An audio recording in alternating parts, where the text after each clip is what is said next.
In this video, we're going to find the equation of a line passing through the point 3, -2, that is perpendicular to the line given by the equation 2y minus 5x is equal to 17. Now, anytime you're trying to figure out the equation of a line that is perpendicular or that's parallel to a line that you're given, in this case, what I just circled in blue, then what you want to do is you want to solve that line that you're given, the 2y minus 5x equals 17 for y. And what that's going to do is when you combine your terms, that's going to put it in the slope-intercept form and allow you to pick out what the slope is of the line that you're given. And then you make a decision about what to do to figure out the slope of if it's a parallel or a perpendicular line, and then go from there. So let's go ahead and do that first step and solve 2y minus 5x equals 17 for y.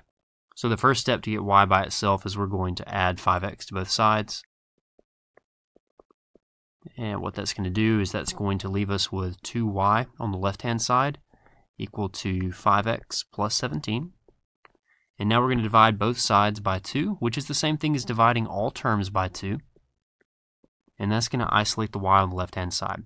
So we're going to have y is equal to, I'm going to write 5x over 2 as 5 over 2 times x. It's the same thing, plus 17 over 2.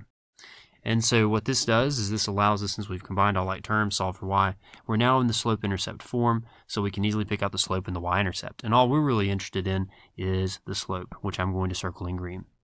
The slope is always the number being multiplied by x, so that's going to be our 5 over 2. So now is where you make your decision. You either keep the slope if you're looking for a parallel line, or you flip it and change the sign if you're looking for a perpendicular line. In this case, we want a perpendicular line, so the slope of our perpendicular line, I'm going to call that m, is going to be, instead of 5 over 2, it's going to be 2 over 5, so we flipped it, and instead of positive, it's going to be negative. So you just flip the thing I circled in green and change the sign, and that's going to give you the new slope of our perpendicular line. So now you can just forget anything about the 2y minus 5x equals 17. All we had to do was figure out what the old slope was so that we could then figure out what our new slope is, and then you just discard that.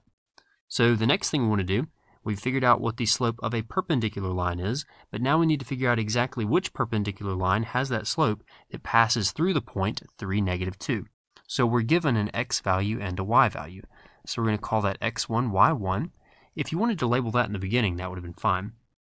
But now we have an m, an x1, and a y1, and we want to figure out the equation of a line. So that's just calling out for us to use the point-slope form of the equation of a line, which is y minus y1 equals m multiplied by x minus x1. And lo and behold, we have everything we need. We have the y1, the m, and the x1.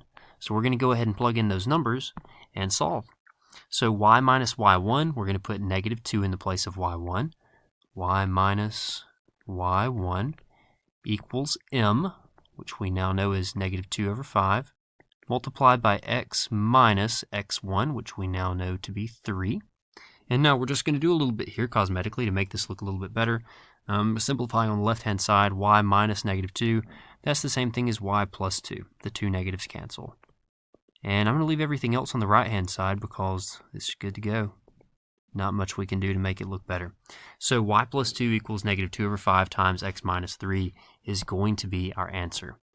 Now, that's the answer in point-slope form. If you're asked specifically for the answer in slope-intercept form, that means you're solving it for y, then all you have to do is solve for y, at which case you would distribute the -2 over 5, and then you would subtract 2 from the left-hand side and the right-hand side to get y by itself, and combine your like terms. But as long as it doesn't specify that you have to solve for y, I would always just leave it in the point-slope form that you see right there, boxed in green.